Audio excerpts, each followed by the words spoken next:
hello, and welcome to the podcast. It is me alone again.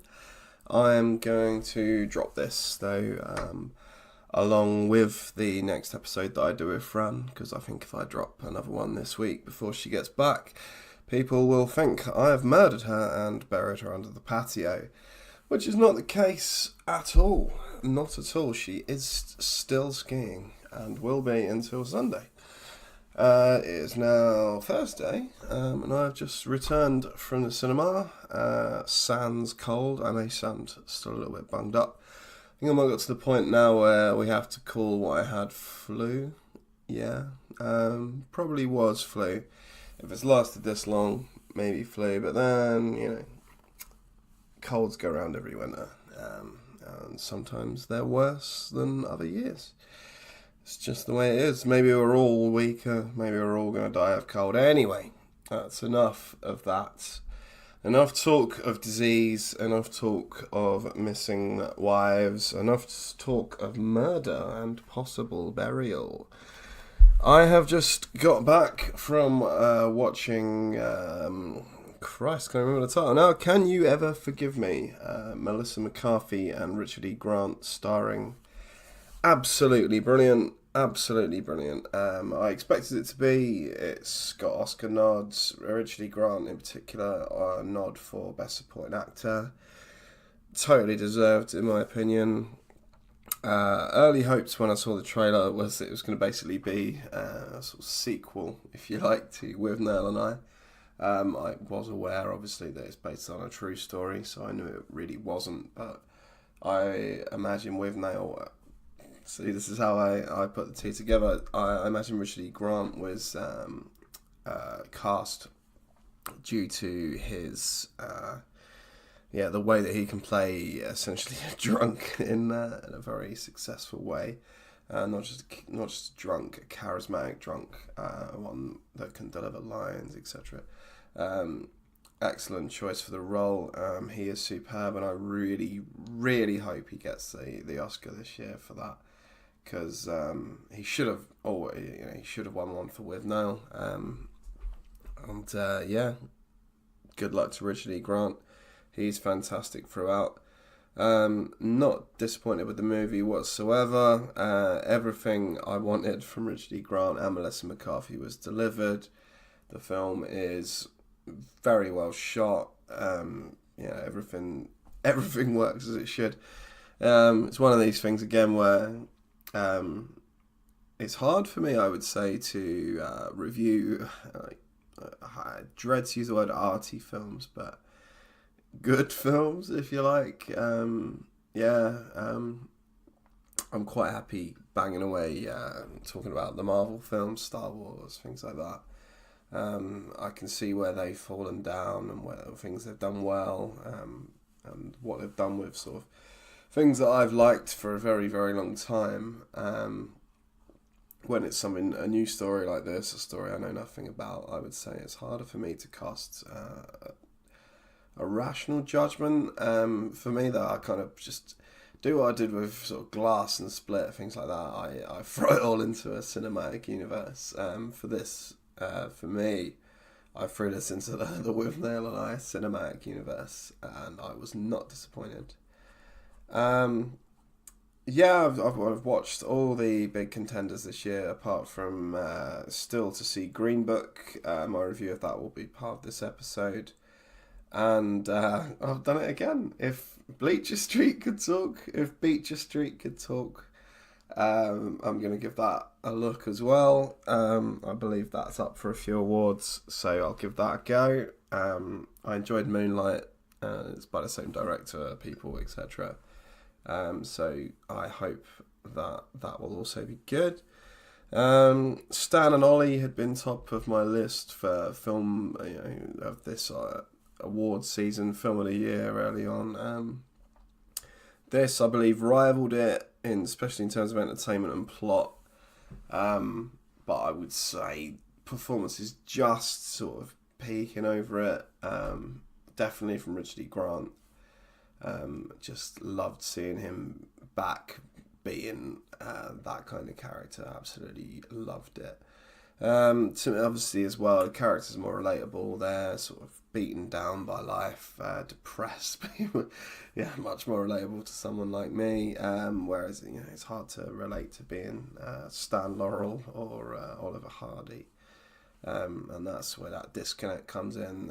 So it's a lot easier to enjoy the characters in Can You Ever Forgive Me?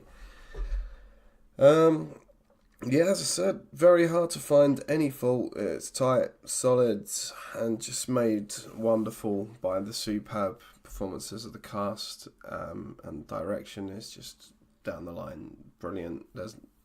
You can't really look at the film and find a fault. It doesn't drag. With the moment things start to perhaps slow down, something else will happen. There's a new development. There's a good scene. Never got boring. I say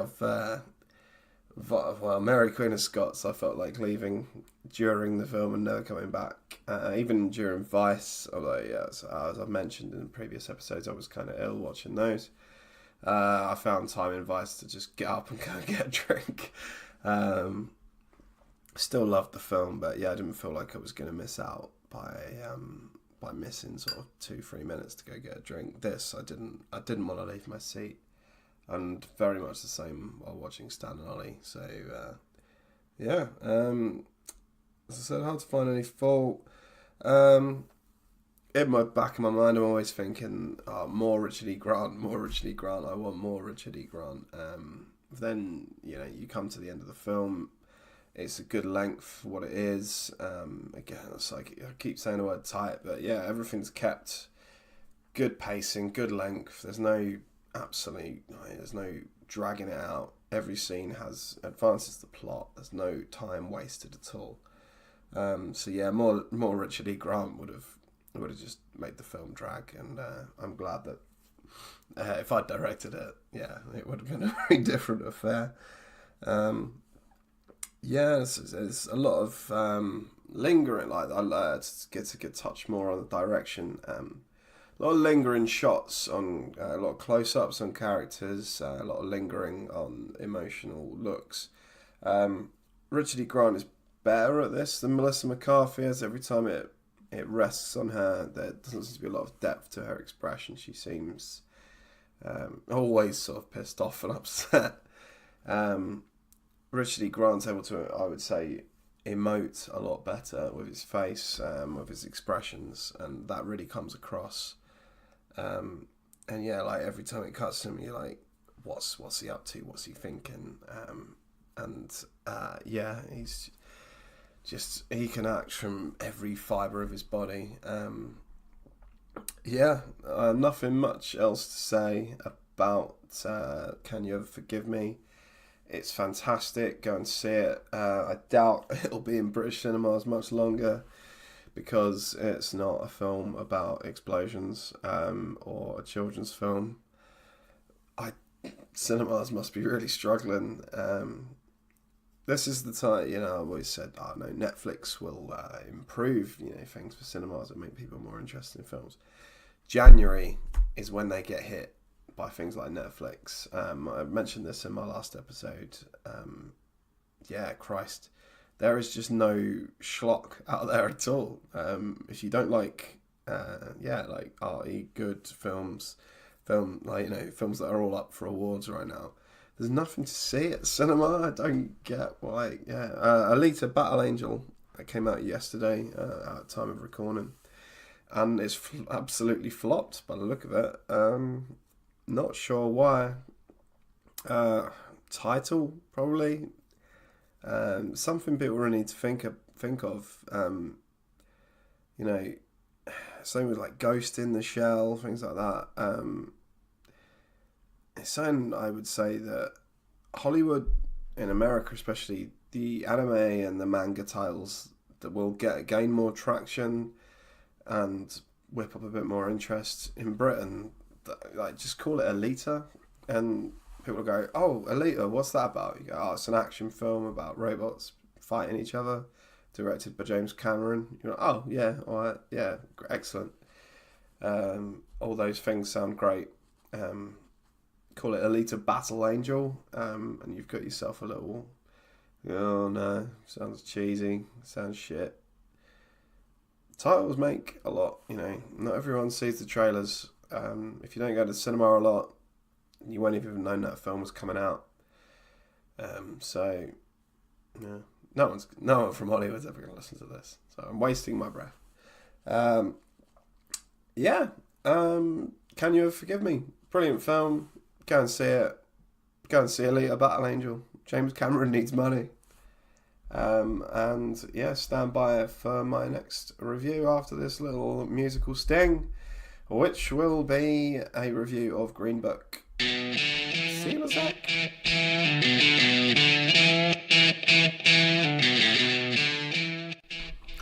Hello again, back for part 2, if you like, of this episode. I have just watched Green Book.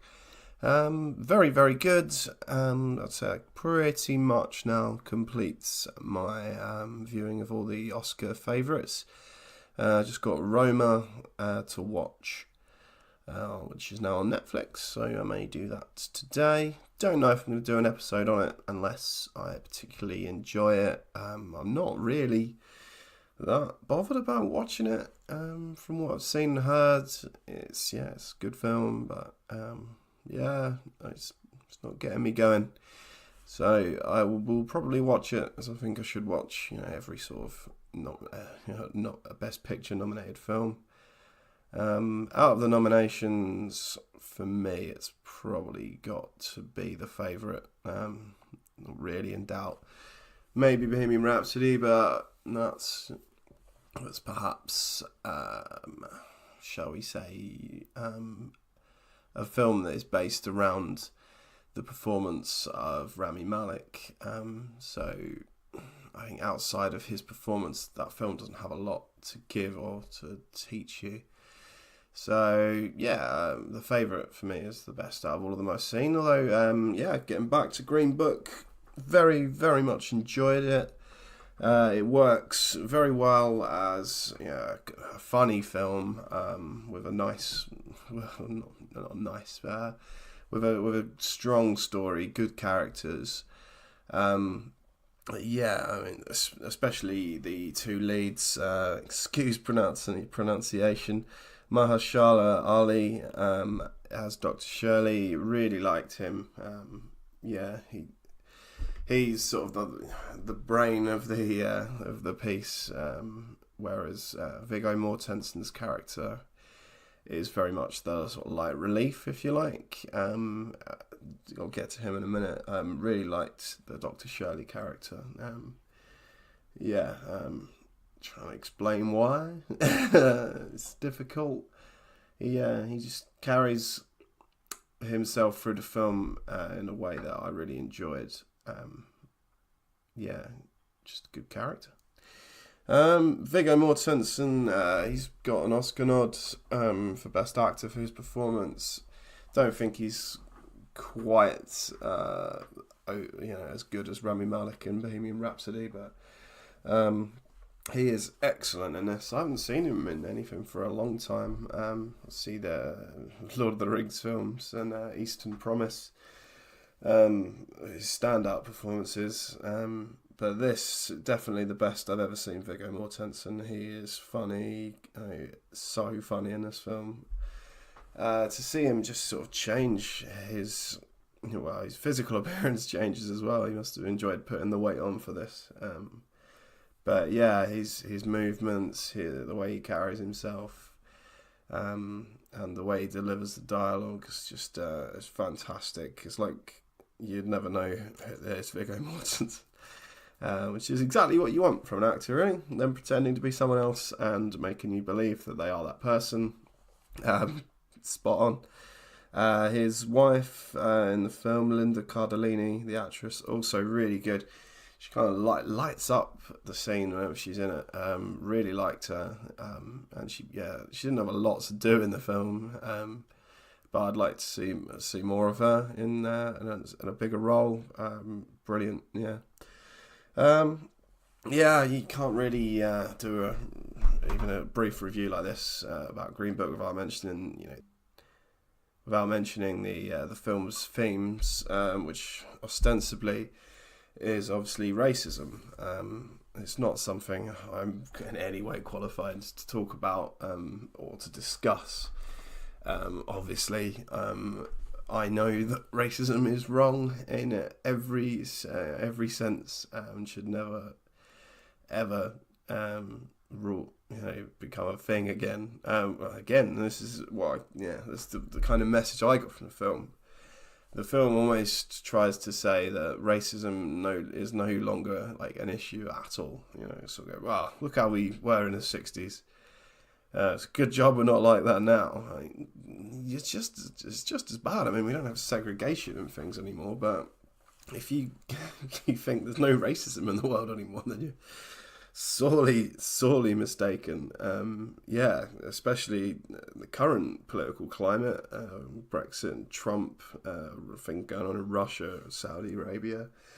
Yeah, there's still a lot of racism in the world, and Green Book will do nothing to to change that.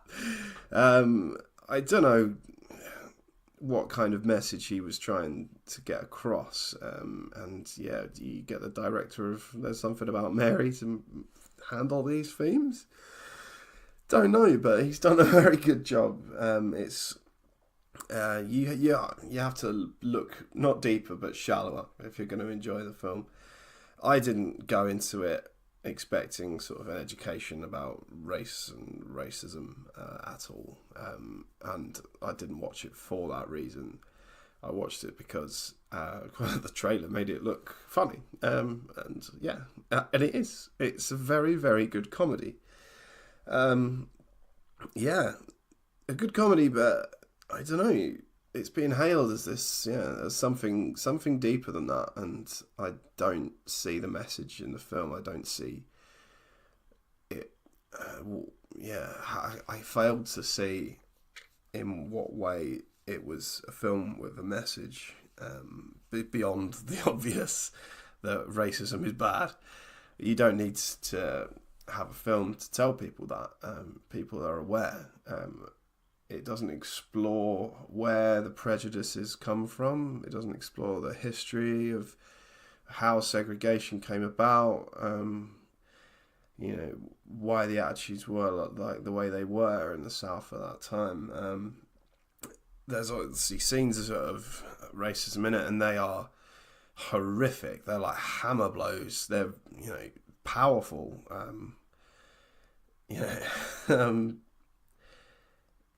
Horrible to watch in places. Really quite upsetting. That in that sense it works. But again, it's not teaching anyone anything new. Everyone, especially in America, will be aware of these things that happen, segregation, etc. I don't think it goes deep enough into the subject of racism. It just displays racism, and obviously makes you feel awful seeing it, and very much reinforces what you should already know, that racism is bad. I did notice while I was watching it that two black people walked out of the theatre while I was watching. I would have loved to have talked to them about why. Maybe they just didn't like the film. Maybe they had something else to do. I must also point out that I was sat next to a black fella who laughed with me throughout the film and seemed to be thoroughly enjoying it. Maybe nothing. I have I've looked into, I thought, oh wow, that took me by surprise. So when I got back, I did do some research just to see what the reaction from the black community about the film had been. Doesn't seem to be a whole heap of criticism beyond the usual. Why are white people making a film on this subject? It's as I said, it doesn't go deep. It doesn't in any way try and explore really. You don't see in the film the black community suffering as such. You see obviously that they're reduced in status, and that they don't live in as nice places as the white community, and the segregation is obvious. But yeah, you rarely see the impact of the segregation and the racism on characters outside of Dr. Shirley and Tony. So yeah, for that reason, it seems that almost you never see the impact of the broad societal racism that was inherent at the time. Yeah, for me, it doesn't handle that subject well. But what it does do is tell a good story with good characters and tells it in a funny way. It's bizarre in place. I'm assuming this is based on the true story. But yeah, essentially at the end they're trying to get back for Christmas. And I was like, this feels like a Christmas film. Yeah, it's bizarre at the end. It was like a fun Christmas movie. It's almost like the end of Trains, Planes and Automobiles. Yeah, a strange film. And yeah, it left me with a lot of questions, but I did also enjoy it. It's funny. The characters are great. And yeah, go see it. You'll enjoy it. Just don't go expecting, I don't know, Black Klansman or something along those lines. You aren't going to learn anything from Green Book, except maybe a little bit of, history of the time, if you weren't already aware of most of the things that were going on at that time. I think that's pretty much all I've got to say about Green Book. Obviously thinking about all those heavy subjects made me crave Star Wars when I got back. So I watched The Last Jedi again. And yeah, I think I'm going to have to do a deep dive episode into why I really love that film. It's too long. Anyway, I'll get into The Last Jedi in a separate episode. Probably later in the year, before the next episode of Star Wars is released. And I'll get Fran involved in it as well. That'll be good. Aside from that, not got a whole heap else to say. Can You Ever Forgive Me and Green Book, both very, very good. So happy for Richard E. Grant, and so happy for Viggo Mortensen. Both excellent performances from them. Loved both the films and could not recommend them enough. That's all for now.